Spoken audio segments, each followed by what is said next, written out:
젊은이 면접은 잘 봤나? 네, 할머니. 합격할 것 같아요. 걱정 마시고 제가 집까지 모셔다 드릴게요.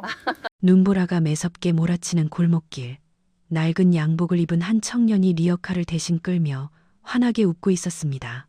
사실 그는 폐지 줍는 할머니를 돕다가 인생의 마지막 기회였던 면접을 엉망으로 망쳐버린 뒤였죠. 하지만 자신 때문에 미안해할 할머니를 위해 가슴 아픈 거짓말을 했던 것입니다. 그런데 그 모습을 멀리서 지켜보던 대기업 회장은 심장이 팬인 듯한 충격을 받았습니다. 청년의 뒤를 따르는 그 초라한 할머니가 바로 자신이 40년 동안이나 애타게 찾아 헤매던 생명의 은인이었기 때문입니다. 박 회장은 사색이 된 얼굴로 그들에게 다가갔습니다. 그리고는 차가운 눈바닥에 무릎을 꿇고 오열하고 말았죠. 도대체 이들에게는 어떤 사연이 있었던 걸까요? 눈물 없이는 볼 수 없는 이 기적 같은 이야기. 지금 바로 시작합니다. 시작하기 전에 좋아요와 구독 부탁드려요. 감사합니다. 서울에 50년 만에 기록적인 한파와 폭설이 찾아왔던 그해 겨울은 유난히도 춥고 혹독했습니다. 하늘에 구멍이라도 뚫린 듯 쏟아지는 한방눈은 온 세상을 하얗게 뒤덮었지만 가난한 이들에게 그 눈은 낭만이 아니라 생존을 위협하는 재앙이나 다름없었습니다. 영하 15도를 밑도는 살인적인 추위 속에서 도시는 꽁꽁 얼어붙었고 도로 위의 차들은 거북이처럼 엉금엉금 기어가다 멈춰서기를 반복했습니다. 서울 변두리의 허름한 반지하 단칸방에 사는 29살 청년 강민수에게도 이날은 인생의 운명이 걸린 날이었습니다. 곰팡이가 핀 벽지와 냉기가 스며드는 얇은 장판 위에서 민수는 새벽 5시부터 눈을 떴습니다. 아니, 사실은 긴장감 때문에 한숨도 자지 못했습니다. 오늘은 국내 굴지의 대기업인 태양그룹의 최종 면접이 있는 날이었기 때문입니다. 민수는 고아원에서 자라 변변한 배경 하나 없이 오직 아르바이트와 독학으로 대학을 마쳤습니다. 하지만 세상은 냉정했습니다. 학자금 대출과 생활비 때문에 생긴 빚은 눈덩이처럼 불어났고 독촉 전화는 밤낮을 가리지 않고 울려댔습니다. 공사판 막노동부터 편의점, 야간 알바까지 안 해본 일이 없었지만 빚의 굴레를 벗어나기에는 역부족이었습니다. 그런 그에게 태양그룹의 공채 서류 합격은 칠흑 같은 어둠 속에 내려온 한 줄기 동아줄과도 같았습니다. 이번 기회마저 놓친다면 그는 정말로 삶을 포기해야 할지도 모르는 절박한 상황이었습니다. 민수는 옷장에 걸려있던 유일한 정장을 꺼냈습니다. 몇 년 전 대학 졸업식 때 큰맘 먹고 샀던 저가 브랜드의 검은색 정장이었습니다. 세월이 흘러 소매 끝은 조금 해졌고 엉덩이 부분은 번들거렸지만 그는 어젯밤 뜬 눈으로 밤을 새우며 그 옷을 정성스럽게 다림질했습니다. 구겨진 곳 하나 없이 빳빳하게 다려진 와이셔츠와 정장은 가난하지만 비굴하게 살지 않겠다는 민수의 마지막 자존심이었습니다. 할 수 있다, 강민수. 넌 할 수 있어.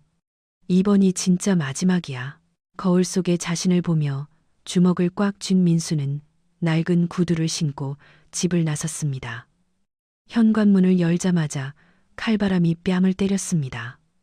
온 세상이 하얗게 변해 있었습니다. 골목길은 이미 무릎까지 쌓인 눈으로 가득했고 큰 길로 나가봐도 상황은 마찬가지였습니다. 버스 정류장에는 발을 동동 구르는 사람들로 인산인해를 이루고 있었고 도로는 멈춰 선 차들로 거대한 주차장이 되어 있었습니다. 시계를 보니 오전 8시였습니다. 면접 시간은 10시. 평소라면 버스로 40분이면 넉넉히 도착할 거리였지만 오늘은 상황이 달랐습니다. 스마트폰으로 지도를 검색해 보니 대중교통 이용 불가라는 절망적인 메시지만 떴습니다.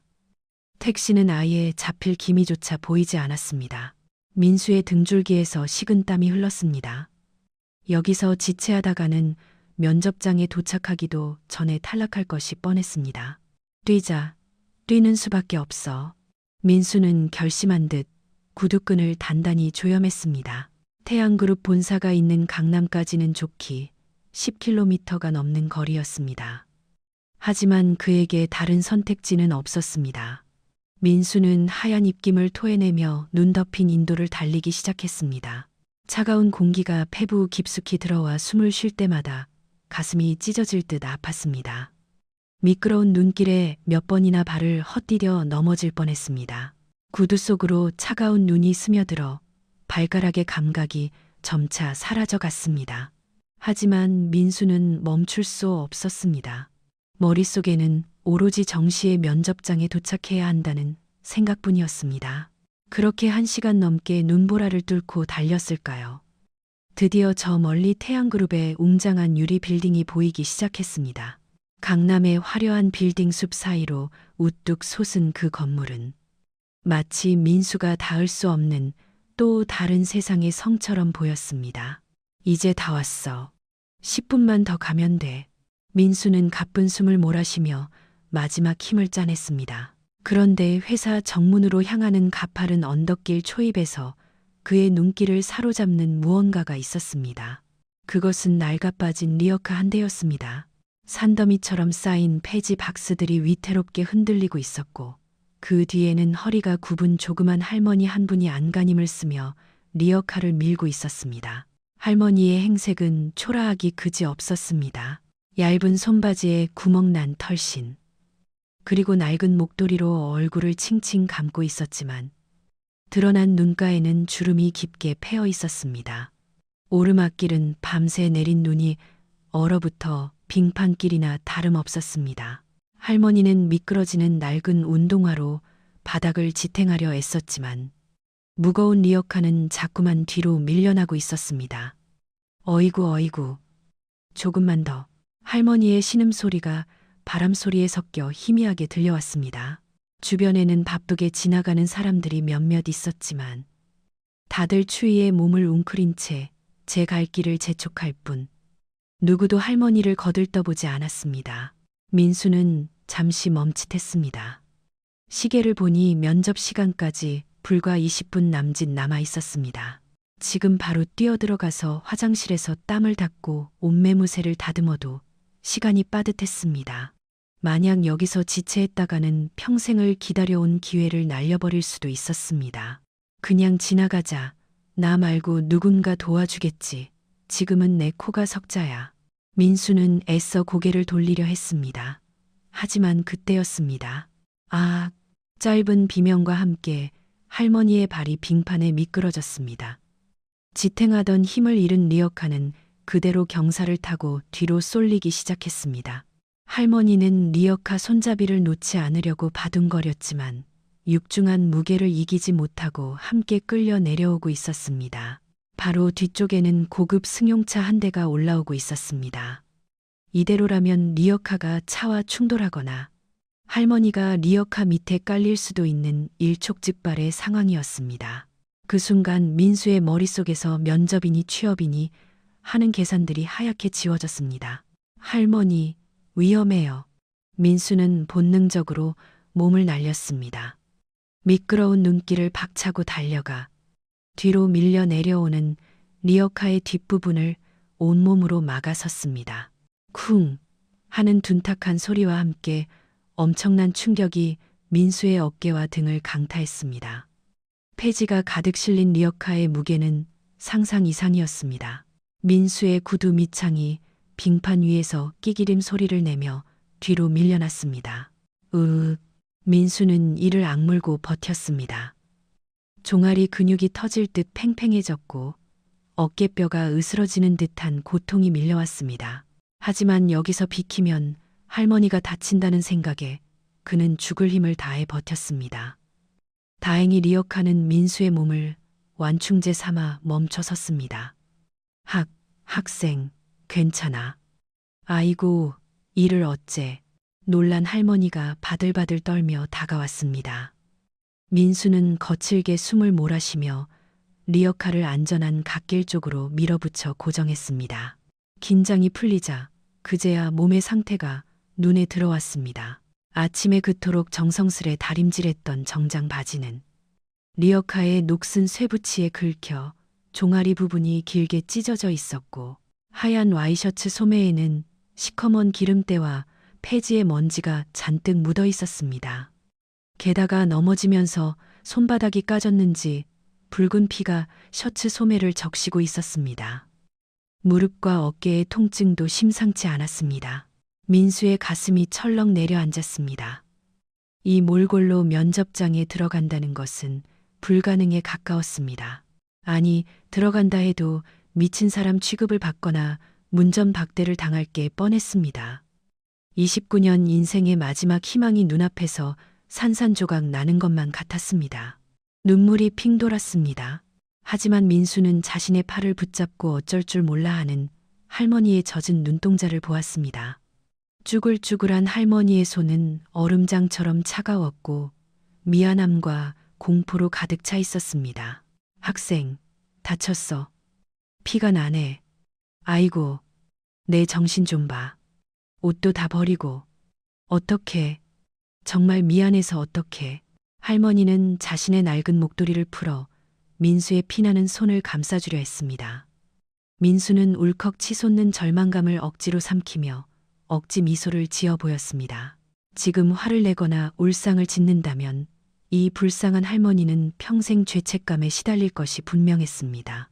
괜찮습니다. 할머니, 정말 괜찮아요. 옷이야 뭐 빨면 되죠. 크게 다치지 않으셔서 천만다행이에요. 민수는 짐짓 아무렇지 않은 척 밝은 목소리로 말했습니다. 이 눈길의 리어카는 너무 위험해요. 제가 저기 위 평지까지만 올려다 드릴게요. 민수는 찢어진 정장 바지와 피 묻은 셔츠 차림으로 다시 리어카 손잡이를 잡았습니다. 그리고 있는 힘껏 리어카를 밀어 언덕이 안전한 곳까지 옮겨다 놓았습니다. 할머니는 눈물이 그렁그렁한 눈으로 주머니를 뒤적거리셨습니다. 꼬깃꼬깃한 1,000원짜리 몇 장과 사탕 몇 알이 나왔지만 차마 그것을 내밀 수는 없었는지 다시 주머니 깊숙한 곳에서 무언가를 꺼내셨습니다. 그것은 낡은 손수건에 겹겹이 쌓인 물건이었습니다. 학생, 내가 지금 가진 게 없어서 이거라도 받아줘. 내가 아주 오랫동안 간직해온 건데 행운을 가져다 주는 물건이야. 젊은이가 너무 고마워서 그래. 할머니가 내민 것은 칠이 다 벗겨지고 흠집투성이인 아주 오래된 만년필 한 자루였습니다.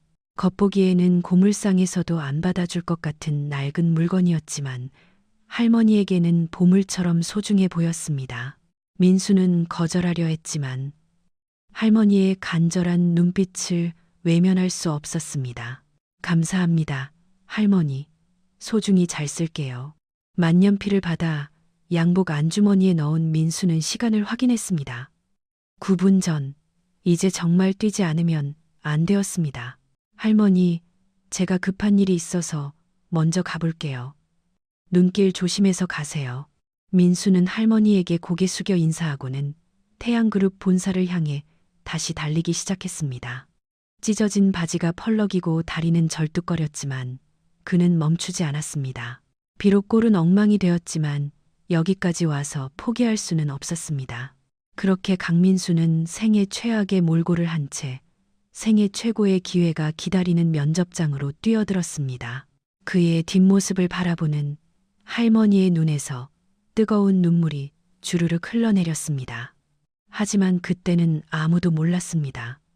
민수의 양복 안주머니에 들어있는 그 낡은 만년필이, 그리고 방금 스쳐 지나간 그 짧은 인연이 태양그룹 전체를 뒤흔들고 세 사람의 운명을 송두리째 바꿔놓을 기적의 씨앗이 될 줄은 말입니다. 태양그룹 본사 회전문을 밀고 들어서는 순간 강민수의 얼굴에 훅 하고 따뜻한 온기가 끼쳤습니다. 밖은 영하의 혹한이었지만 로비 안은 마치 봄날처럼 따뜻했고 은은한 클래식 음악이 흐르고 있었습니다.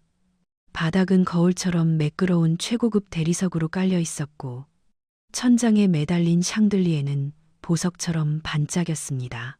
그 화려함은 민수가 방금까지 뒹굴었던 눈 구덩이와는 너무나도 대조적인 세상이었습니다. 하지만 그 평화로운 로비의 공기는 민수가 들어섬과 동시에 깨지고 말았습니다. 온몸이 눈과 흙탕물로 뒤범벅이 된 채 다리를 절뚝거리며 들어온 민수의 모습은 마치 전쟁터에서 막 탈출한 패잔병 같았기 때문입니다. 바지 밑단은 찢어져 너덜거렸고 흰 셔츠의 소매에는 붉은 핏자국이 선명하게 배어 있었습니다. 무엇보다 그의 머리카락에서는 녹은 눈물이 뚝뚝 떨어져 대리석 바닥을 더럽히고 있었습니다. 로비를 지나던 직원들과 보안요원들이 경악한 표정으로 민수를 쳐다보았습니다. 웅성거리는 소리가 파도처럼 번져나갔습니다. 저 사람 뭐야? 노숙자가 들어온 거 아니야? 경비 불러야 하는 거 아니야? 냄새 나는 것 좀 봐. 사람들의 수군거림이 비수처럼 민수의 귀에 꽂혔습니다. 민수는 수치심에 얼굴이 화끈거렸지만 고개를 숙일 시간조차 없었습니다. 그는 안내 데스크를 향해 다급하게 걸음을 옮겼습니다. 엘리베이터 앞에 거울에 비친 자신의 모습은 그가 봐도 처참하기 그지 없었습니다. 이 꼴로 면접이라니 미친 짓이야. 마음속에서 포기하라는 목소리가 들려왔지만 민수는 재킷 안주머니에 꽂힌 할머니의 만년필을 손으로 꾹 눌렀습니다. 그 딱딱한 감촉이 그에게 묘한 용기를 주었습니다. 면접 대기실에 도착했을 때는 이미 입실 3분 전이었습니다. 문을 열고 들어서자 팽팽한 긴장감이 감돌던 실내의 공기가 순식간에 얼어붙었습니다. 그곳에는 소위 스펙 좋고 집안 좋다는 엘리트 지원자 5명이 완벽한 핏의 명품 정장을 입고 앉아 있었습니다. 그들은 머리카락 한 올 흐트러짐 없이 단정했고 자신감 넘치는 표정으로 마지막 점검을 하고 있었습니다. 민수가 들어오자 그들의 시선이 일제히 그에게 꽂혔습니다. 경멸, 조소, 황당함이 뒤섞인 눈빛들이었습니다. 민수의 옆자리에 앉아있던 한 지원자는 대놓고 코를 막으며 의자를 옆으로 끌어당겼습니다. 명문대 출신으로 이미 합격이 내정되었다는 소문이 돌던 유력 후보 김성훈이었습니다. 그는 민수를 위아래로 훑어보더니 비릿한 웃음을 흘리며 옆 사람에게 들리도록 속삭였습니다. 야, 태양그룹 수준 많이 떨어졌나 봐. 어디서 공사판 뛰다 온 사람도 면접을 보러 오네. 기본 예의가 없는 거 아냐? 주변에서 킥킥거리는 웃음소리가 들려왔습니다. 민수의 주먹이 부들부들 떨렸습니다. 찢어진 상처가 쓰라려왔지만 마음의 상처가 더 컸습니다. 하지만 민수는 입술을 깨물며 참아냈습니다. 지금 여기서 화를 내거나 위축된다면 정말로 패배자가 되는 것이었습니다. 다음 조, 입장하세요.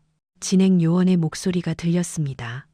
민수는 깊은 숨을 들이마시고 다른 지원자들의 뒤를 따라 면접장 안으로 들어갔습니다. 넓은 면접장 안에는 긴 테이블 뒤로 4명의 면접관이 앉아 있었습니다. 가운데에는 백발이 성성하지만 호랑이처럼 매서운 눈빛을 가진 노신사, 바로 태양그룹의 총수 박진철 회장이 앉아 있었습니다.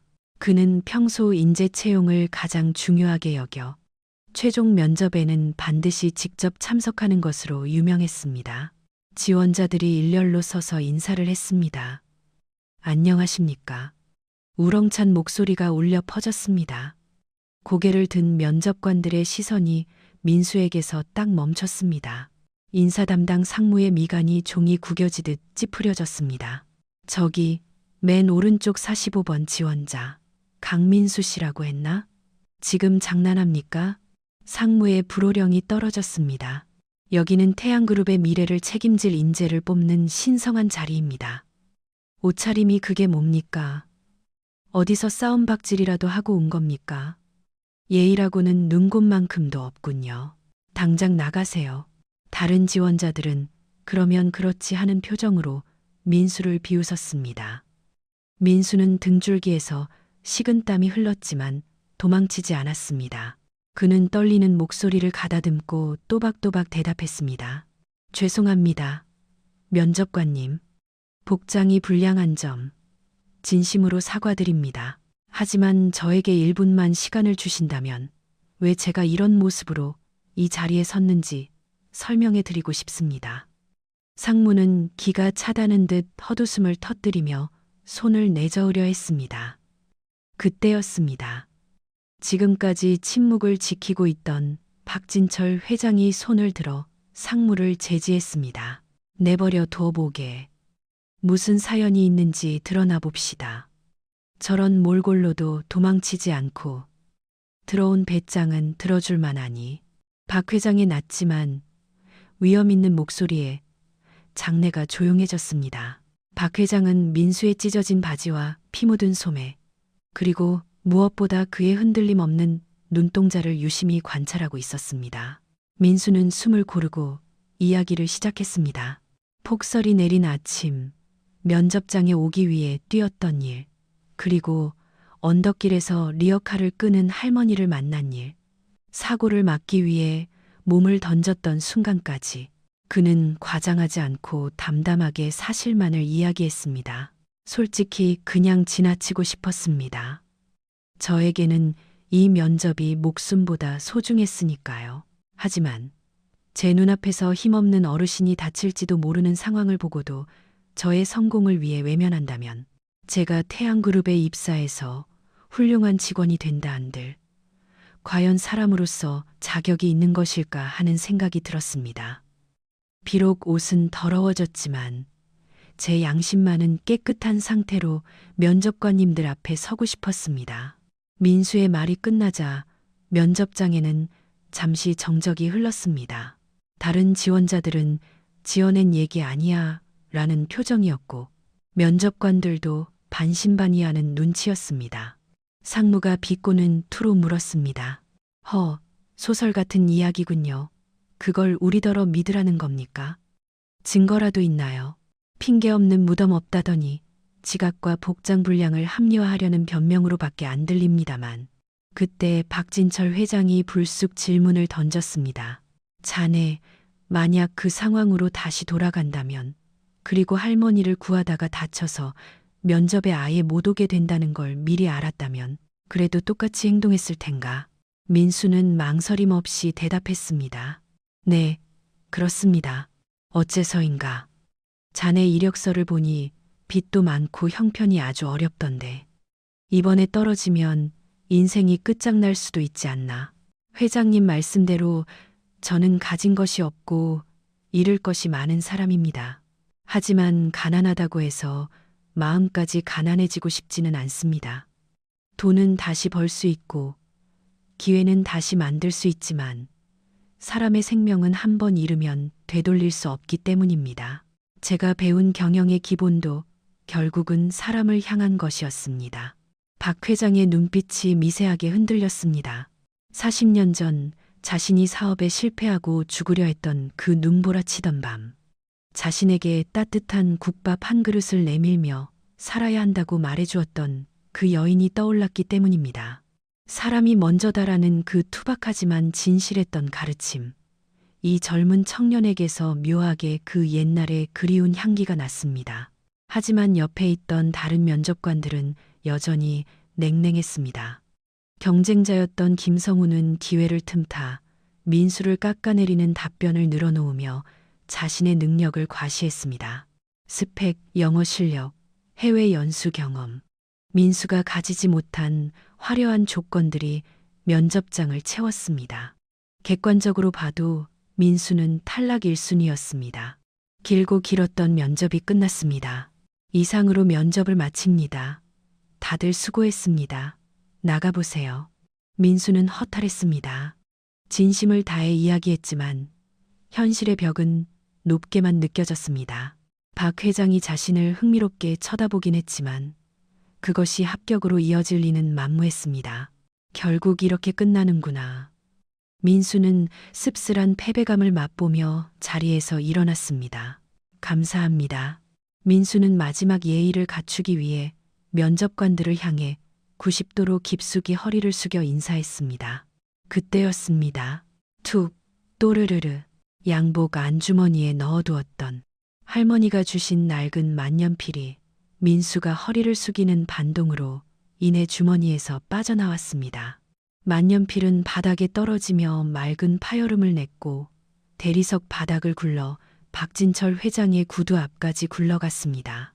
정적 속에서 울린 소리에 모든 사람의 시선이 바닥으로 향했습니다. 민수는 당황하여 얼굴이 새빨개졌습니다. 죄송합니다. 민수는 황급히 엎드려 만년필을 주우려 했습니다. 그런데 박진철 회장의 손이 더 빨랐습니다. 박 회장은 자신의 발치에 굴러온 그 낡고 볼품없는 만년필을 집어들었습니다. 이건 박 회장의 표정이 순식간에 굳어졌습니다. 처음에는 의아함이었던 그의 눈동자가 만년필의 뚜껑에 새겨진 작은 이니셜을 확인하는 순간 거세게 흔들리기 시작했습니다. 그것은 단순한 놀라움이 아니었습니다. 마치 유령이라도 본 듯, 혹은 평생을 찾아 헤매던 보물을 발견한 듯한 경악과 전율이었습니다. 박 회장의 손이 덜덜 떨리기 시작했습니다. 그는 믿을 수 없다는 듯 안경을 고쳐 쓰고 만년필을 이리저리 뜯어보았습니다. 검은색 몸통 끝부분에 미세하게 긁힌 자국, 그리고 뚜껑 안쪽에 새겨진 피, J.C. 1984라는 글씨. 그건 세상에 단 하나뿐인 물건이었습니다. 자네, 이 만년필 어디서 났나? 박 회장의 목소리가 떨리고 있었습니다. 평소의 냉철함은 온데간데 없고 물기 어린 목소리에는 절박함마저 묻어났습니다. 면접장에 있던 임원들과 지원자들 모두 회장님의 돌발적인 반응에 숨을 죽였습니다. 민수는 영문을 모른 채 주눅든 목소리로 대답했습니다. 아, 그건 오늘 아침에 저를 도와주신, 아니, 제가 도와드렸던 폐지 줍는 할머니께서 고맙다며 주신 겁니다. 부적 같은 거라고. 폐지 줍는 할머니라고? 박 회장이 자리에서 벌떡 일어났습니다. 의자가 뒤로 넘어가며 요란한 소리를 냈지만 그는 신경도 쓰지 않았습니다. 그의 눈가는 이미 붉게 충혈되어 있었습니다. 그 할머니 지금 어디 있나? 어디로 가셨는지 아나? 박 회장이 책상을 짚고 몸을 앞으로 내밀며 소리쳤습니다. 민수는 회장님의 기세에 눌려 뒷걸음질 쳤지만 곧 정신을 차리고 대답했습니다. 집으로 가신다고 했습니다. 제가 사는 동네 근처 반지하방에 사신다고. 당장 안내하게. 지금 당장. 박 회장은 면접이 끝났다는 선언도 뒷수습도 하지 않은 채 면접장 밖으로 뛰쳐나갈 기세였습니다. 비서실장이 당황하여 회장님, 아직 일정이 하고 말렸지만 박 회장은 듣지 않았습니다. 일정이 문제야. 차 대기시켜. 당장 그곳으로 간다. 이 만년필은 40년 전 젊은 날에 박진철이 사업에 실패하고 절망에 빠져 한강 다리 위를 서성일 때 그를 붙잡고 국밥집으로 데려가 밥을 먹여주었던, 그리고 재기할 종잣돈까지 쥐어주며 등을 토닥여 주었던 생명의 은인 수님 누님에게 자신이 성공해서 꼭 돌아오겠다며 맡겨두었던 유일한 징표였기 때문입니다. 40년의 세월을 돌고 돌아 기적처럼 다시 나타난 그 낡은 만년필이 이제 멈춰있던 운명의 수레바퀴를 다시 돌리기 시작했습니다. 면접장의 모든 사람들이 벙찐 표정으로 서 있는 가운데 민수만이 얼떨떨한 표정으로 박 회장의 뒤를 따라 나섰습니다. 이것이 자신의 인생을 송두리째 뒤바꿀 거대한 폭풍의 시작인 줄은 꿈에도 모른 채 말입니다. 태양그룹 본사 앞에는 검은색 최고급 세단이 시동을 건 채 대기하고 있었습니다.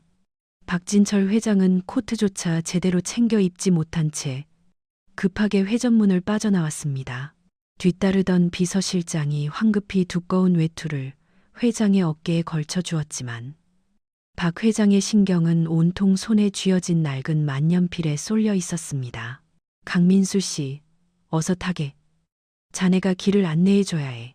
박 회장의 재촉에 민수는 얼떨결에 회장 전용 차량의 뒷좌석에 올랐습니다. 평생 타볼 일 없을 것 같던 최고급 가죽 시트에 감촉이 낯설었지만 민수는 지금 이 상황이 도무지 현실 같지가 않았습니다. 대한민국 재계 서열 5위 안에 드는 그룹의 총수가 고작 면접 탈락자인 자신을 데리고, 그것도 폐지 줍는 할머니를 만나러 가다니요. 차량은 미끄러운 눈길을 뚫고 서울의 외곽 달동네를 향해 달리기 시작했습니다. 차 안에는 무거운 침묵만이 감돌았습니다. 박 회장은 창밖의 눈보라를 멍하니 바라보다가 떨리는 손으로 만년필을 어루만지며 입을 열었습니다.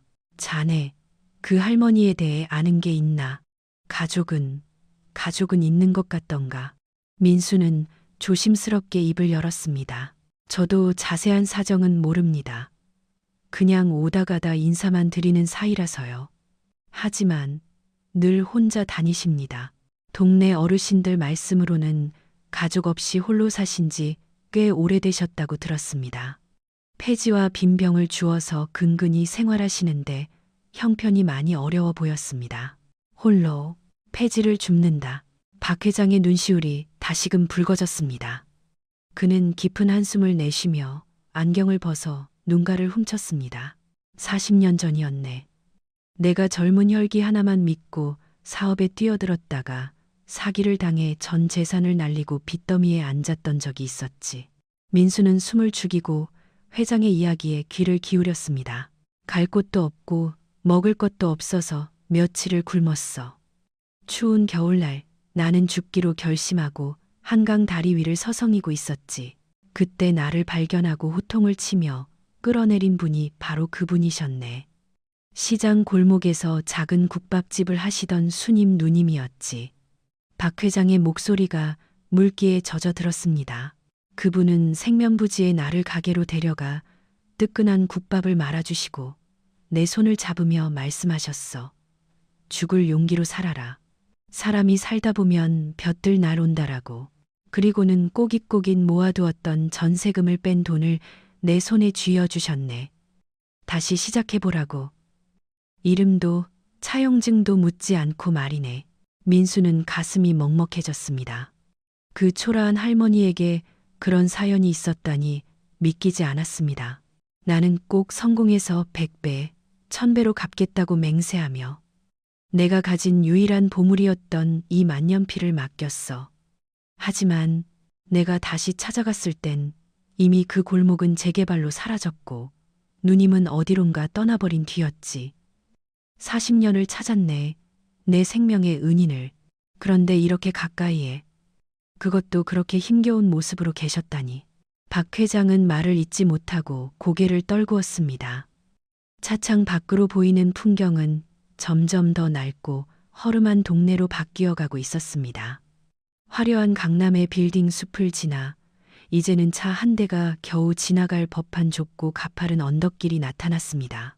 눈은 여전히 펑펑 쏟아지고 있었습니다. 바퀴가 헛돌기 시작하자 기사가 난처한 듯 말했습니다. 회장님, 눈이 너무 많이 쌓여서 차로는 더 이상 올라갈 수가 없습니다. 세워. 걸어가겠다. 박 회장은 주저없이 차문을 열었습니다. 비서들이 우산을 펴들고 따라붙었지만 박 회장은 그들을 물리치고 민수에게 물었습니다. 어디인가? 여기서 얼마나 더 가야 하지? 저기 위쪽 골목으로 10분 정도 걸어가야 합니다. 길이 많이 미끄러우니 조심하셔야 해요. 민수가 앞장섰고 박 회장이 그 뒤를 따랐습니다. 수행원들이 그 뒤를 따르는 기이한 행렬이 눈 덮인 빈민가 골목을 오르기 시작했습니다. 칼바람이 살을 내는 듯 했지만 박 회장의 발걸음은 그 어느 때보다 빨랐습니다. 여러분, 잠시 생각해 보십시오. 만약 여러분이 40년 동안 애타게 찾던 생명의 은인을, 그것도 내가 가장 높은 자리에 올랐을 때 가장 낮은 곳에서 다시 만나게 된다면 어떤 기분일까요? 그리고 그 은인에게 무슨 말을 가장 먼저 하고 싶으신가요? 가슴 뭉클한 사연이 있다면 댓글로 남겨주세요. 여러분의 이야기가 또 다른 감동이 됩니다. 골목 어귀를 돌아서자 민수의 표정이 굳어졌습니다. 저 멀리 익숙한 리어카가 보였기 때문입니다. 아침에 사고가 났던 바로 그 리어카였습니다. 그런데 할머니는 집으로 들어가지 않고 여전히 눈보라 속에서 박스를 정리하고 계셨습니다. 아마도 아침에 쏟아진 폐지들을 다시 줍느라 집에 들어가지 못하신 모양이었습니다. 할머니, 민수가 소리치며 달려갔습니다. 박 회장도 거친 숨을 몰아쉬며 그 뒤를 따랐습니다. 가까이 다가갈수록 할머니의 굽은 등과 하얗게 센 머리카락이 선명하게 보였습니다. 얇은 점퍼 하나의 의지에 추위에 떨고 있는 모습은 너무나도 왜소해 보였습니다. 민수는 회장님이 뒤에 있다는 것도 잊은 채 할머니에게 달려가 리어카를 잡았습니다. 할머니, 왜 아직도 이러고 계세요? 집에 들어가서 쉬시라고 했잖아요. 할머니는 깜짝 놀라 고개를 들었습니다. 민수를 알아본 할머니의 눈이 휘둥그레졌습니다. 아니 학생, 면접 보러 간다더니 벌써 왔어? 어떻게 됐어? 옷은 또 왜 이 모양이야? 할머니는 민수의 찢어진 바지와 젖은 셔츠를 보며 안절부절 못했습니다. 자신 때문에 면접을 망쳤을까봐 두려움에 떠는 눈빛이었습니다. 그 순간 민수는 선택해야 했습니다. 사실대로 말하면 할머니는 평생 죄책감을 안고 사실 것입니다. 민수는 차가운 입김을 호호 불며 세상에서 가장 환한 미소를 지어 보였습니다. 할머니, 저 합격했어요. 면접관님들이 제 옷을 보시더니 아니, 이렇게 성실한 청년이 다 있나 하면서 감동하시더라고요. 오히려 이 옷 덕분에 점수 더 잘 받았어요. 다 할머니가 주신 만년필 덕분이에요. 민수의 거짓말은 너무나도 천연덕스러웠습니다. 저 정말이야. 정말 합격했어. 아이고, 다행이다. 정말 다행이다. 부처님 감사합니다. 하나님 감사합니다. 할머니는 안도감에 다리가 풀린 듯 그 자리에 주저앉으며 엉엉 울음을 터뜨리셨습니다. 쭈글쭈글한 손으로 민수의 젖은 손을 잡고 비비며 감사를 연발했습니다. 내가 나 때문에 젊은이 앞길 망친 줄 알고 얼마나 조마조마했는데 아이고 고마워라. 민수는 주저앉은 할머니를 부축해 일으키며 말했습니다. 그러니까 이제 걱정 마세요. 그리고 제가 합격 기념으로 오늘 할머니 집까지 리어카 끌어다 드릴게요. 오늘은 제가 쏘는 겁니다. 민수는 피곤한 기색 하나 없이 다시 리어카 손잡이를 잡으려 했습니다. 그때였습니다. 골목 모퉁이 전봇대 뒤에서 이 모든 광경을 지켜보고 있던 박진철 회장이 비틀거리며 걸어 나왔습니다. 그의 눈에서는 굵은 눈물이 하염없이 흘러내리고 있었습니다. 민수의 따뜻한 거짓말, 그리고 그 거짓말에 안도하며 눈물 흘리는 할머니의 모습. 그것은 박 회장이 40년 전 국밥집에서 느꼈던 바로 그 온기였습니다. 수님 누님. 박 회장의 입에서 떨리는 목소리가 새어 나왔습니다. 리어카를 잡고 있던 민수와 눈물을 훔치던 할머니가 동시에 고개를 돌렸습니다. 할머니는 낯선 노신사의 등장에 의아한 표정을 지었습니다. 고급 코트를 입고 눈물을 흘리는 노신사. 할머니는 눈을 가늘게 뜨고 그를 바라보았습니다. 박 회장은 천천히, 아주 천천히 할머니 앞으로 다가갔습니다. 그리고 눈이 수북이 쌓인 차가운 바닥에 털썩 무릎을 꿇었습니다. 수행원들이 놀라 달려들었지만 박 회장은 손을 들어 그들을 막았습니다. 누님, 저 진철입니다. 박진철이요. 국밥집 진철이. 박 회장은 양손으로 얼굴을 감싸쥐고 어린아이처럼 오열하기 시작했습니다. 너무 늦게 와서 죄송합니다. 정말 죄송합니다. 할머니의 눈동자가 흔들렸습니다. 진철이라는 이름. 40년이라는 세월의 먼지 속에 묻혀있던 그 이름이 할머니의 기억 속에서 되살아나고 있었습니다. 설마 그 국밥집 청년? 한강다리? 할머니의 입이 벌어졌습니다. 두 사람 사이로 휘몰아치는 눈보라는 마치 40년의 세월을 잇는 다리처럼 보였습니다. 민수는 리어카를 잡은 채 멍하니 그 기적 같은 광경을 바라보고 있었습니다. 자신의 선행이 그리고 할머니의 낡은 만년필이 불러온 믿을 수 없는 결말이 눈앞에서 펼쳐지고 있었습니다. 하지만 이것은 끝이 아니었습니다. 감동적인 재회 뒤에는 그들이 서로의 빈자리를 채워주어야 할 진짜 가족이 되는 과정이 남아 있었습니다. 누님, 제가 너무 늦었습니다. 성공해서 꼭 돌아오겠다고 해놓고 이 못난 놈이 이제야 왔습니다. 눈보라가 휘몰아치는 골목길, 대한민국 재개 거물이 무릎을 꿇고 오열하는 모습은 지나가던 바람조차 숨죽이게 할 만큼 처절했습니다. 차가운 눈바닥에 이마를 대고 흐느끼는 박 회장의 어깨 위로 하얀 눈이 소복이 쌓여갔습니다. 순임 할머니는 떨리는 손을 들어 박 회장의 젖은 머리카락을 쓸어주었습니다. 거칠고 갈라진 할머니의 손길이 박 회장의 얼굴에 닿자 그는 더욱 서럽게 울음을 토해냈습니다. 그것은 회장이라는 직함도 체면도 모두 내려놓은 40년 전 절망 끝에서 구원받았던 20살 청년 박진철의 울음이었습니다. 진철이, 정말 그 울보 진철이가 맞는가 보네. 살았구나. 죽지 않고 정말 살아서 훌륭한 사람이 되었구나. 할머니의 목소리도 물기에 젖어 떨리고 있었습니다. 세상에, 이게 무슨 꿈이야 생시야. 어서 일어나게. 이 추운 데서 이러다가 병나면 어쩌려고 그래. 어서 일어나. 할머니는 박 회장을 억지로 일으켜 세웠습니다. 그리고 곁에서 어쩔 줄 모르고 서 있는 민수를 바라보며 젖은 눈으로 미소 지었습니다. 학생, 아니 우리 은인 총각도 어서 가세. 누추하지만 내 집에 가서 몸이라도 녹여. 이 눈 속에 계속 서 있다간 다들 동태되겠어. 세 사람은 좁고 가파른 골목길을 지나 할머니가 사는 집으로 향했습니다. 그곳은 다세대 주택 건물 사이 햇빛 한 줌 들지 않는 반지하 단칸방이었습니다. 녹슨 철문을 열고 들어서자 퀴퀴한 곰팡이 냄새와 습한 냉기가 훅 끼쳐왔습니다. 방 안은 바깥과 별반 다를 바 없이 썰렁했습니다. 난방비를 아끼느라 보일러는 꺼져 있었고 얇은 이불 한 채만이 방 한 구석에 덩그러니 놓여 있었습니다. 부엌이라 부르기도 민망한 좁은 공간에는 식은 밥덩이와 김치 한 조각이 담긴 그릇이 놓여 있어 할머니의 궁핍한 삶을 적나라하게 보여주었습니다. 박 회장은 방 안을 둘러보다가 입술을 꽉 깨물었습니다. 화려한 저택에서 호의호식하며 살아온 자신의 삶이 은인의 비참한 현실 앞에서 날카로운 비수가 되어 가슴을 찔렀습니다. 누님, 도대체 어떻게 사신 겁니까? 그 좋던 가게는 어쩌고 어쩌다 이런 곳에서. 박 회장은 차마 말을 잇지 못하고 아랫목에 주저앉았습니다. 방바닥은 얼음장처럼 차가웠습니다.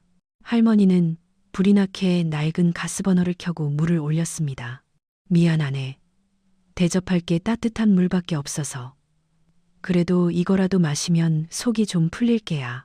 할머니가 이가 빠진 사기 그릇에 뜨거운 물을 담아 내밀었습니다. 민수는 묵묵히 그 물을 받아 회장님 앞에 놓아드렸습니다. 박 회장은 뜨거운 물잔을 두 손으로 감싸쥐며 품 안에서 아까 그 만년필을 꺼내 놓았습니다. 이 만년필, 제가 40년 전에 누님께 맡겼던 바로 그겁니다. 제가 다시 찾아올 때까지 절대 팔지 않겠다고 약속하셨던. 할머니는 만년필을 보자 왈칵 눈물을 쏟으셨습니다. 그래, 내가 이것만은 지키려고 얼마나 애를 썼는지 몰라. 배가 고파서 창자가 끊어질 것 같을 때도, 남편 병원비가 모자라서 발을 동동 구를 때도 이것만은 팔 수가 없었어. 이게 없으면 자네가 돌아왔을 때 나를 못 알아볼까 봐.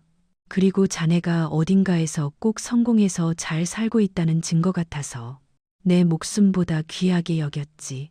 그 말을 들은 민수의 가슴이 쿵 하고 내려앉았습니다. 오늘 아침 자신에게 행운의 부적이라며 선뜻 내어주셨던 그 만년필이 할머니에게는 생명줄과도 같은 물건이었다는 사실을 알게 되었기 때문입니다. 할머니, 그렇게 소중한 걸 왜 저에게? 민수가 울먹이며 묻자 할머니는 민수의 손을 꼭 잡으며 말했습니다. 아침에 자네가 나를 구해주지 않았나. 내 목숨을 구해준 사람인데 그까진 만년필이 대수겠어. 그리고 자네 눈빛이 40년 전 이 사람 눈빛이랑 너무 닮아서 그랬어. 절박하지만 맑은 눈빛. 그래서 이 만년필이 자네에게 행운을 가져다 줄 것 같았지. 박 회장은 할머니의 말에 고개를 들어 민수를 바라보았습니다. 그리고 다시 할머니를 향해 떨리는 목소리로 물었습니다. 누님, 이제 말씀해 주세요. 국밥집은 어떻게 된 겁니까? 가족들은요? 매형이랑 조카는? 할머니는 씁쓸한 미소를 지으며 먼 허공을 응시했습니다. 다 지나간 일이야. 자네가 떠나고 몇 년 안 돼서 남편이 보증을 잘못 서는 바람에 가게가 넘어갔어. 화병으로 남편은 시름시름 앓다가 먼저 세상을 떴고 하나 있던 아들 녀석은 할머니의 목소리가 가늘게 떨렸습니다. 돈 벌어오겠다고 원양어선을 탔다가 태풍을 만나서 그 길로 돌아오지 못했어. 시신도 못 찾았지. 방 안에는 무거운 침묵이 흘렀습니다. 밖에서 들리는 바람 소리만이 그들의 비통함을 대신 울어주는 듯 했습니다. 가족 다 잃고 집도 절도 없이 떠돌다가 여기까지 흘러들어왔어. 죽고 싶은 날도 많았지만 그때마다 자네 생각이 났어. 내가 살린 그 청년은 어딘가에서 잘 살고 있을까? 내가 죽으면 그 약속은 누가 지키나 싶어서 끈질기게 버텼지. 폐지 줍고 빈병 팔면서 하루하루 입에 풀칠하며 살았어. 할머니의 덤덤한 고백이 박 회장의 가슴을 후벼 팠습니다. 자신이 사업 성공의 기쁨에 취해 있는 동안 자신의 은희는 지옥 같은 고통 속에서 홀로 버티고 있었던 것입니다. 죄송합니다. 죽을 죄를 지었습니다. 박 회장은 다시금 흐느꼈습니다. 그때 민수가 조용히 일어나 방 안쪽 구석으로 갔습니다. 우풍이 심하게 들어오는 창문 틈새를 발견했기 때문입니다. 민수는 주변에 있던 박스 조각과 테이프를 찾아 묵묵히 창문 틈을 막기 시작했습니다. 회장님과 할머니의 회한 어린 대화를 방해하지 않으면서 자신이 할 수 있는 최선의 일을 찾은 것입니다. 차가운 바람을 막아주는 민수의 뒷모습을 보며 박 회장은 생각했습니다. 40년 전 자신을 살린 것이 수님 누님의 따뜻한 국밥 한 그릇이었다면 오늘 자신을 이곳으로 이끈 것은 저 청년의 따뜻한 마음씨였다는 것을요. 사람이 사람을 살린다. 박 회장은 평생을 잊고 살았던 그 진리를 뼛속 깊이 깨달았습니다. 그는 눈물을 닦고 결에 찬 눈빛으로 할머니를 바라보았습니다. 누님, 이제 고생은 끝났습니다. 제가 모실 겁니다. 제 친어머니처럼, 아니 그보다 더 귀하게 모실 겁니다.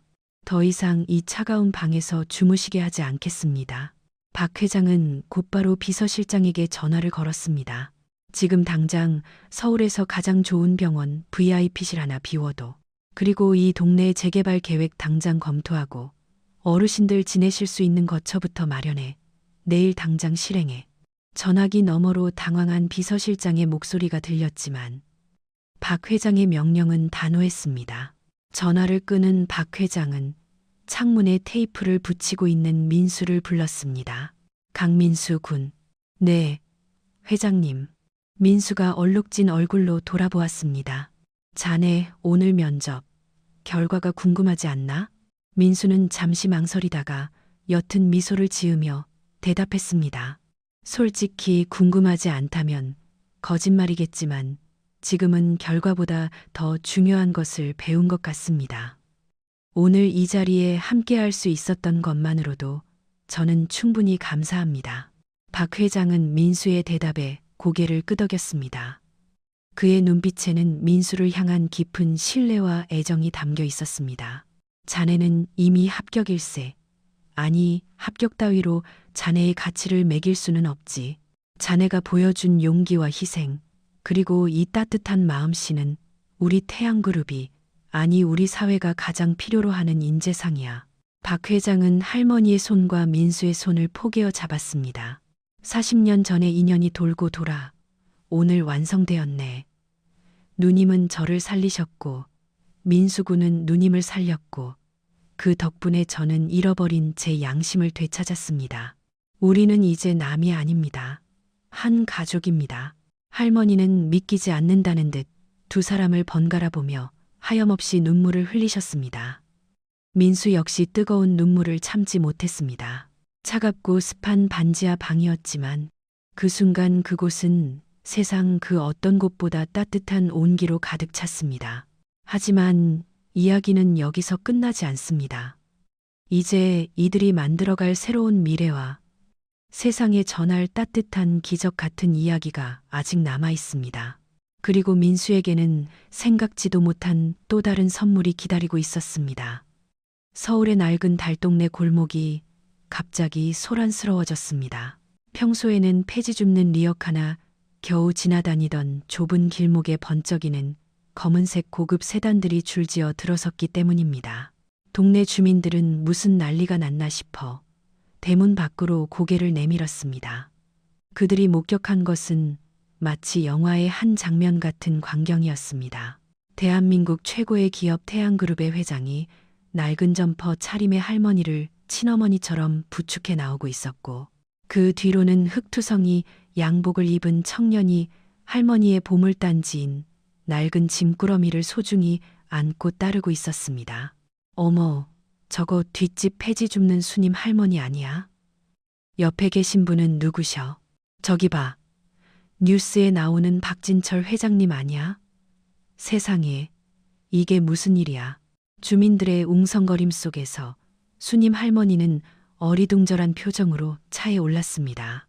평생을 리어카를 끌며 바닥만 보고 걸었던 할머니가 생애 처음으로 푹신한 가죽 시트에 몸을 맡기는 순간이었습니다. 누님, 이제 아무 걱정하지 마세요. 저만 믿으세요. 박 회장은 할머니의 거친 손을 꼭 잡고 놓지 않았습니다. 차는 미끄러운 눈길을 조심스럽게 빠져나가 서울 최고의 시설을 갖춘 태양병원으로 향했습니다. 병원에 도착하자마자 VIP 병동은 비상이 걸렸습니다. 병원장이 직접 의료진을 대동하고 로비까지 마중을 나왔습니다. 박 회장은 의료진에게 신신당부했습니다. 이분은 내 생명의 은인이십니다. 머리끝부터 발끝까지 정밀 검사하시고 조금이라도 불편한 곳이 없도록 최고로 모시세요. 그리고 박 회장은 잠시 말을 멈추고 민수를 가리켰습니다.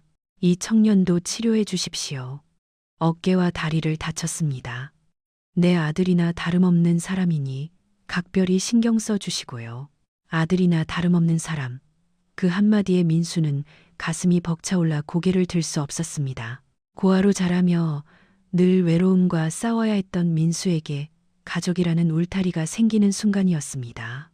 검사와 치료가 진행되는 동안 박 회장은 비서실장을 시켜 민수의 뒷조사를 지시했던 서류를 건네받았습니다. 서류에는 민수가 대학 시절부터 짊어진 학자금 대출, 아픈 어머니의 병원비를 대느라 생긴 빚, 그리고 고시원과 반지하를 전전하며 살아온 치열한 삶의 기록이 빼곡히 적혀 있었습니다. 박 회장은 서류를 덮으며 깊은 한숨을 내쉬었습니다. 그 고단한 삶 속에서도 남을 돕는 마음을 잃지 않았던 청년. 박 회장은 비서실장에게 나직이 지시했습니다. 강민수 군의 모든 채무 오늘부로 깨끗이 정리해. 그리고 내일 당장 태양그룹 법무팀을 시켜서 민수 군이 살던 반지하방 주인에게도 살해를 하게. 그동안 민수 군을 쫓아내지 않고 기다려준 것에 대한 고마움의 표시라고 전해. 네, 회장님. 알겠습니다. 그리고 면접 결과는 어떻게 공지할까요? 인사팀에서 문의가 빗발치고 있습니다. 박 회장은 빙그레 웃으며 만년필을 꺼내들었습니다. 합격 공지? 그런 건 필요 없어. 내일 아침 신문에 내 보도자료나 준비해. 제목은 태양그룹의 새로운 후계자 수업이라고 해도 좋겠군. 한편 치료를 마친 민수는 병실로 들어섰습니다. 깨끗한 환자복으로 갈아입고 링거를 맞고 있는 수님 할머니의 얼굴은 한결 편안해 보였습니다. 영양주사를 맞고 따뜻한 침대에 누우니 움푹 패었던 볼에 조금씩 생기가 도는 듯 했습니다. 할머니, 좀 어떠세요? 아픈 데는 없으세요? 민수가 침대 곁으로 다가와 묻자 할머니는 민수의 손을 잡아 끌었습니다. 아이고, 민수 총각, 나는 괜찮아. 평생 호강이란 호강은 오늘 다 해보네. 근데 자네 몸은 괜찮나? 아까 리어카 막느라 많이 다쳤을 텐데. 저야말로 말짱해요. 의사 선생님이 뼈에는 이상 없고 근육만 좀 놀란 거라고 푹 쉬면 된대요. 그때 병실 문이 열리고 박 회장이 들어왔습니다. 그의 손에는 김이 모락모락 나는 포장 음식 꾸러미가 들려 있었습니다. 병원 밥은 맛없어서 못 드실까봐 제가 직접 가서 사왔습니다. 누님, 기억나십니까? 40년 전 제가 누님 국밥집에서 먹었던 그 장터 국밥입니다. 박 회장은 겉옷을 벗어던지고 직접 상을 차리기 시작했습니다. 대한민국 재계 서열 5위의 회장님이 비닐 포장을 뜯고 숟가락을 놓는 모습은 낯설면서도 정겨웠습니다. 세 사람은 병실 테이블에 둘러 앉았습니다. 뜨끈한 국밥 그릇에서 피어오르는 구수한 냄새가 병실 가득 퍼졌습니다. 화려한 뷔페도 값비싼 코스 요리도 아니었지만 그들에게는 세상에서 가장 귀한 저녁 식사였습니다. 수님 할머니가 국물 한 술을 뜨시더니 눈시울을 붉혔습니다. 그래, 이 맛이야. 내가 젊었을 때 끓여주던 그 맛이랑 똑같네. 진철이 자네, 입맛은 여전하구먼. 그때 누님이 말아주신 국밥 한 그릇이 제 얼어붙은 마음을 녹였습니다. 이제는 제가 누님 마음을 녹여드릴 차례입니다. 박 회장은 깍두기 한 점을 할머니 숟가락 위에 올려드렸습니다. 그리고 민수에게도 고기가 듬뿍 든 그릇을 밀어주었습니다. 자네도 많이 들게. 이제 우리 회사의 식구가 되었으니 밥심으로 일해야지. 민수는 국밥을 먹으며 자꾸만 목이 메었습니다. 따뜻한 밥, 따뜻한 방, 그리고 따뜻한 사람들. 꿈만 같은 이 행복이 깨질까봐 두려울 정도였습니다. 그날 밤 태양그룹의 공식 SNS와 유튜브 채널에는 짧은 영상 하나가 올라왔습니다. 바로 회사 로비의 CCTV 화면이었습니다. 찢어진 양복을 입고 피를 흘리며 면접장으로 뛰어들어가는 민수의 절박한 뒷모습. 그리고 면접이 끝난 후 로비에서 박 회장이 민수와 할머니를 부둥켜 안고 우는 장면이 담긴 영상이었습니다. 영상과 함께 박 회장의 자필 편지가 공개되었습니다. 스펙과 배경보다 중요한 것은 사람의 인성입니다. 오늘 저는 40년 전 잃어버린 은인과 제 젊은 날의 초심을 닮은 훌륭한 청년을 만났습니다. 태양그룹은 이 청년과 함께 더 따뜻한 세상을 만들어가겠습니다. 반응은 폭발적이었습니다. 영상은 게시된 지 몇 시간 만에 조회수 수백만 회를 기록했고 인터넷 커뮤니티는 감동의 물결로 뒤덮였습니다. 이게 진짜 드라마지. 현실판 동화가 따로 없네. 저 청년, 면접 때 비웃던 사람들 다 반성해라. 박 회장님, 정말 멋지십니다. 할머니 건강하게 오래오래 사세요. 수만 개의 응원 댓글이 달렸습니다. 다음 날 아침 민수의 휴대전화는 불통이 될 정도로 연락이 쏟아졌습니다. 하지만 민수는 그 모든 소란을 뒤로하고 병실 창가에 서서 눈부시게 떠오르는 아침 해를 바라보았습니다. 지난밤 폭설이 그치고 세상은 온통 하얗게 빛나고 있었습니다. 민수는 주머니 속에 만년필을 꺼내 햇살에 비추어 보았습니다. 낡고 흠집투성이인 만년필이 햇빛을 받아 보석처럼 반짝였습니다. 강민수, 이제 시작이야. 그때 뒤에서 박 회장의 목소리가 들렸습니다. 민수 군, 준비됐나? 오늘부터 자네는 내 수행비서이자 특별기획실의 팀장으로 출근하게 될 걸세. 할머니를 위한 노인복지재단 설립, 그게 자네의 첫 번째 임무야. 민수는 뒤를 돌아 박 회장과 침대에 앉아 흐뭇하게 웃고 계신 할머니를 향해 힘차게 고개를 숙였습니다. 네, 최선을 다해 모시겠습니다. 민수의 눈빛은 더 이상 빚에 쫓기던 패배자의 눈빛이 아니었습니다. 사랑하는 사람들을 지키고 받은 은혜를 세상에 갚아나가겠다는 희망에 찬 청년의 눈빛이었습니다. 하지만 이 아름다운 동행이 1년 뒤 어떤 결실을 맺게 될지, 그리고 이들이 만들어낸 기적이 얼마나 많은 사람들의 인생을 바꾸어 놓을지는 아무도 짐작하지 못했습니다. 어느덧 시간은 화살처럼 흘러 다시 겨울이 찾아왔습니다. 서울 하늘에는 1년 전 그날처럼 하얀 한방눈이 펑펑 쏟아지고 있었습니다. 하지만 올해 내리는 눈은 강민수에게 더 이상 시련이나 추위가 아니었습니다. 그것은 축복이자 따뜻한 추억을 불러오는 포근한 이불과도 같았습니다. 태양그룹 본사 대회의실, 말끔한 정장 차림에 자신감 넘치는 눈빛을 한 민수가 마이크를 잡고 프레젠테이션을 진행하고 있었습니다. 지난 1년간 우리 순임 복지재단은 전국의 독거 어르신 3,000분께 따뜻한 보금자리와 의료 서비스를 제공했습니다. 이것은 단순한 기부가 아닙니다. 우리가 잊고 지냈던 효와 정을 되살리는 사회적 운동입니다. 좌중에서 우레와 같은 박수가 터져 나왔습니다. 임원들 사이에서 흐뭇한 미소를 짓고 있는 박진철 회장의 눈가는 촉촉이 젖어 있었습니다. 1년 전 흑투성이 양복을 입고 면접장에 서 있던 그 청년이 이제는 그룹의 미래를 책임질 든든한 리더로 성장한 것입니다. 민수는 회의를 마치고 집무실로 돌아왔습니다. 책상 위에는 그 낡은 만년필이 액자 속에 고이 모셔져 있었습니다. 민수는 만년필을 바라보며 잠시 회상에 잠겼습니다. 빛 독촉에 시달리며 죽지 못해 살던 자신에게 이 만년필은 생명줄이었고 할머니에게는 희망이었으며 회장님에게는 구원이었습니다. 팀장님, 퇴근 안 하십니까? 회장님께서 댁에서 기다리신다고 연락 왔습니다. 비서의 말에 민수는 서둘러 짐을 챙겼습니다. 오늘은 특별한 날이었습니다. 바로 세 사람이 가족이 된 지 딱 1주년이 되는 날이자 순임 할머니의 칠순잔치가 열리는 날이었기 때문입니다. 민수의 차가 도착한 곳은 서울 성북동의 고즈넉한 2층 저택이었습니다. 박 회장은 할머니를 모시고 살기 위해 엘리베이터가 설치된 이 집으로 이사했고 민수 역시 이곳에서 함께 살고 있었습니다.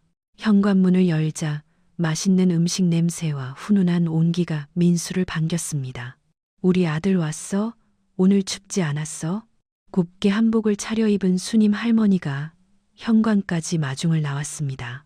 1년 전 폐지를 줍느라 굽었던 허리는 꾸준한 재활치료 덕분에 제법 펴졌고 거칠었던 피부에는 윤기가 흘렀습니다. 무엇보다 늘 불안에 떨던 눈동자가 이제는 세상 누구보다 평온하고 인자하게 변해 있었습니다. 어머니, 나오지 마시라니까요. 날도 추운데. 민수는 자연스럽게 할머니를 어머니라고 불렀습니다.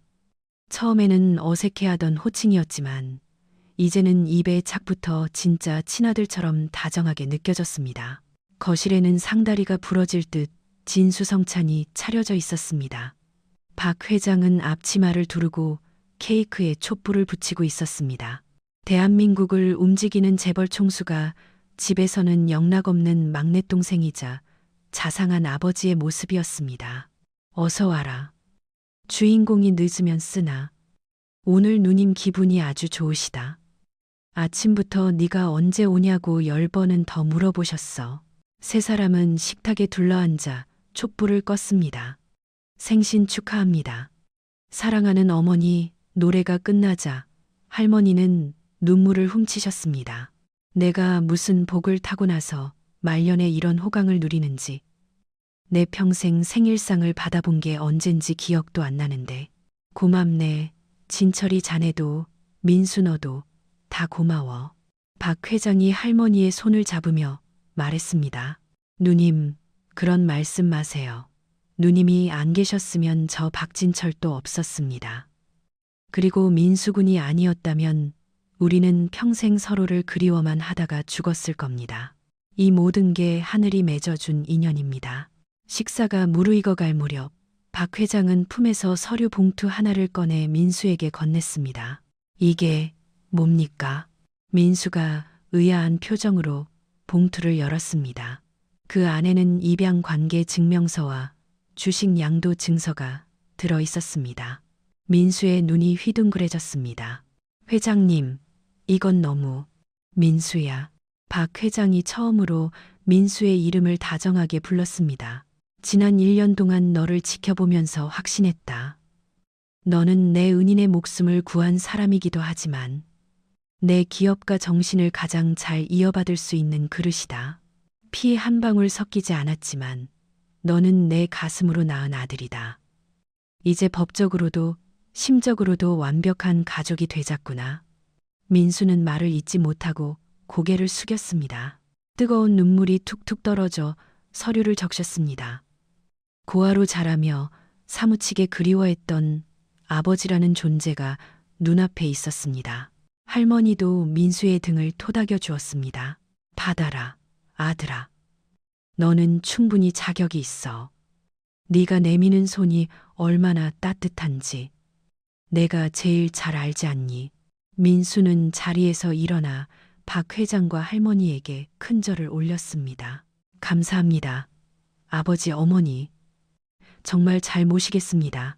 부끄럽지 않은 아들이 되겠습니다. 박 회장은 민수를 일으켜 세워 와라 껴안았습니다. 할머니도 그들의 품에 안겼습니다. 창밖에는 세상을 하얗게 덮어주는 눈이 내리고 집 안에는 서로의 상처를 보듬어준 세 사람의 뜨거운 눈물이 흘렀습니다. 그날 밤, 세 사람은 벽난로 앞에 둘러앉아 옛날 이야기를 나누었습니다. 할머니가 40년 전 국밥집 이야기를 하시면 박 회장이 맞장구를 치고 민수가 리어카 사고 당시에 아찔했던 순간을 이야기하면 모두가 웃음을 터뜨렸습니다. 민수는 잠시 창가로 다가가 밖을 내다보았습니다. 눈 덮인 정원 나무에 새싹이 움트고 있었습니다. 착하게 살면 바보 소리를 듣는 세상이라고들 하지만 결국 진심은 통한다. 가장 낮은 곳에서 베푼 작은 친절이 가장 높은 곳에 닿아 기적을 만든다. 민수는 가슴속 깊이 새겨진 이 교훈을 되새겼습니다. 그는 이제 더 이상 혼자가 아니었습니다. 그의 곁에는 든든한 아버지와 따뜻한 어머니, 그리고 그가 지켜야 할 수많은 사람들이 있었습니다. 폭설이 내리던 날, 찢어진 양복을 입고 달렸던 청년 강민수. 그의 인생은 끝이 아니라 이제 막 시작된 아름다운 봄날이었습니다. 1년 후 태양그룹 신입사원 면접장. 면접관석 중앙에 앉은 강민수 전무는 긴장해서 떨고 있는 한 지원자를 발견했습니다. 지원자의 구두는 낡아 있었고 옷깃은 조금 해져 있었습니다. 다른 면접관들이 찡그린 표정을 지었지만 민수는 따뜻한 미소를 지으며 물었습니다. 많이 긴장되시죠? 심호흡 한번 하시고 본인이 가진 따뜻한 마음에 대해 이야기해 주시겠습니까? 우리는 스펙이 아니라 사람을 찾고 있거든요. 민수의 양복 안주머니에서는 40년의 세월을 견뎌온 낡은 만년필이 여전히 은은한 빛을 내고 있었습니다. 사랑과 희망은 그렇게 또 다른 누군가에게로 이어지고 있었습니다. 여러분, 오늘 이야기 어떠셨나요? 차가운 눈보라 속에서도 피어나는 꽃처럼 우리네 인생에도 언젠가 반드시 따뜻한 봄날이 올 거라 믿습니다. 지금 혹시 힘든 시간을 보내고 계신다면 민수 씨처럼 희망을 잃지 마세요. 여러분의 착한 마음이 언젠가 큰 복으로 돌아올 테니까요. 오늘 이 이야기가 여러분의 가슴을 따뜻하게 데워드렸다면 구독과 좋아요, 그리고 따뜻한 응원의 댓글 부탁드립니다. 여러분의 관심이 더 좋은 이야기를 만드는 큰 힘이 됩니다. 그럼 저는 다음에도 가슴 뭉클한 이야기로 찾아뵙겠습니다. 늘 건강하시고 행복하세요. 감사합니다.